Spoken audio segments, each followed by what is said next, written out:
फिर गुरु जी को पवाते हैं, ऐसा भाव रखते हैं। राजेंद्र प्रसाद जी, जी राधे राधे महाराज जी, आपके चरणों में कोटि कोटि प्रणाम। महाराज जी, यदि किसी परिस्थितिवश किसी के द्वारा अतिथि का असम्मान, अभद्रता हो गई हो या अन्य कोई त्रुटि हो गई हो तो प्रायश्चित किस प्रकार किया जा सकता है? भगवान से प्रार्थना करें, वही सबके हृदय में बैठे। यदि उसका सानिध्य कभी मिल जाए तो क्षमा याचना कर ले जिसके प्रति हुआ है, और यदि वो असंभव है मिलना तो सबके हृदय में भगवान रहते हैं। और यदि हम भगवान से प्रार्थना करें कि हृदय से पश्चाताप करते हुए कि ये अभद्र व्यवहार मेरी प्रमाद स्थिति के कारण हो गया, हे परमपिता, हे सबके हृदय में वास करने वाले प्रभु, मुझे क्षमा करो, आगे से मैं आपकी कृपा बल से सावधानी रखते हुए कभी ऐसा अभद्र व्यवहार नहीं करूं, क्षमा कर दें। भगवान ही ऐसे सामर्थ्यशाली है। सब अपराधों की क्षमा करने का उपाय हृदय से भगवान से क्षमा मांग ले, हृदय से। वो प्रभु हृदय की बात बहुत जल्दी सुनते हैं। भगवान ही अतिथि है, वही आते हैं। इसीलिए सबसे प्रार्थना कई बार की कि कुछ चीजें तो हम अतिथि भगवान को सहज में दे सकते हैं ना। कोई आया तुम्हारे दरवाजे पर, राधे श्याम, भगवान नाम उच्चारण करना, राधे राधे।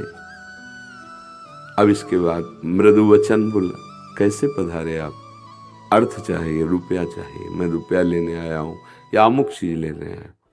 नहीं प्रभु, मेरी तो ऐसी श्रद्धा नहीं है या सामर्थ्य नहीं है। दोनों बात, सामर्थ्य है पर श्रद्धा नहीं है देने की, अर्थ नहीं दे सकता। आप चाहो पानी पी लो, आप कहो तो आपको भोजन पवा दे, अन्यथा राधे श्याम आप जा सकते। क्या परेशानी? किसी को हमें गाली देने की, अभद्र व्यवहार करने की, धक्का मारने की, गेट खोलने की जरूरत नहीं।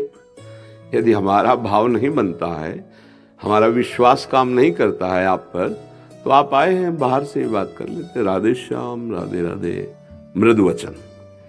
फिर इसके बाद उसकी मांग, कैसे आगमन हुआ आपका, हमें भोजन चाहिए, रुकिए, बाहर बैठिए, अभी 2 रोटी की व्यवस्था कर दूं। ग्रहस्थ तो करना चाहिए, नहीं है कुछ न कुछ घर से खाने पीने की वस्तु दे दीजिए। नहीं हमको धन चाहिए, नहीं दे सकते, खुली बात, नहीं दे सकते। अब वो कुछ भी गुस्सा दिखा रहा है, कुछ नहीं, आप चल दीजिए, कोई मत, उससे कोई गुस्सा से आदि नहीं होनी। मृदु वचन, जल आदि के, भोजन आदि के लिए पूछना।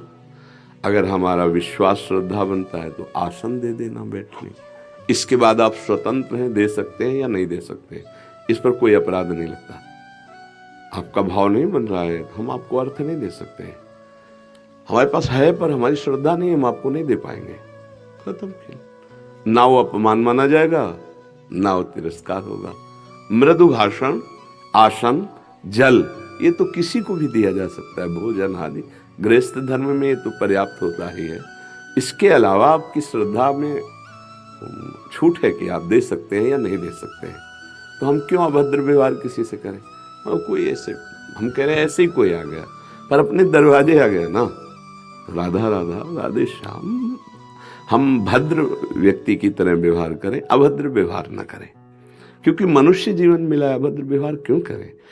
अच्छा, दरवाजा खोलने का तभी अधिकार है जब हम उसको भाव से अपने श्रद्धा में समझ रहे हैं, नहीं तो दरवाजा नहीं खुलना चाहिए। ये भी बात, ये भी कोई अपमान नहीं, हमारी श्रद्धा है कि हम आपको खोलकर अंदर बुलाए। आपसे हम पहले बाहर से संभाषण करेंगे, क्योंकि हम अपरिचित है ना आपसे, तो हमारे घर की भी सुरक्षा है, हमारे जीवन की भी सुरक्षा का विषय। तो हम अपने धर्म, अपने घर, अपने जीवन की सुरक्षा को देखते हुए हमें आप पर श्रद्धा और विश्वास जब हो जाए तब हम अंदर बुलाए, नहीं तो बाहर से ही बात करके मृदु व्यवहार के द्वारा। फिर इसके बाद वो कुछ बोल रहा है, उसके साथ तिरस्कार का व्यवहार करने की जरूरत नहीं, अंदर आ गए, कोई बात नहीं। समझ पा रहे हैं आप?